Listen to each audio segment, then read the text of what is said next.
বালের একটা বিদেশ করতে আইছি।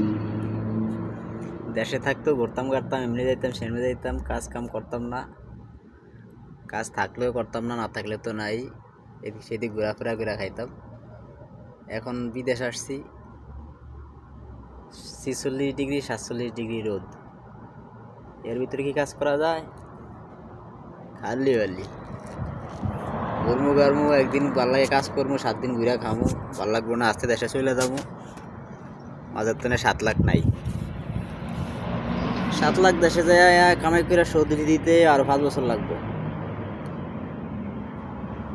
5 বছর পরে বয়সের চাপ পড়ে যাইব, অলস হয়ে যাবো, কাজ যেন করতাম ওখানে করবো না। এভাবেই চলে যাইব অভাবের জীবন। অভাব বসাইতে বসাইতেই বুড়ো হয়ে যাবো, কয়দিন পরে মরে যাবো। আল্লি বাল্লি পরিশ্রম কে করে এত পরিশ্রম?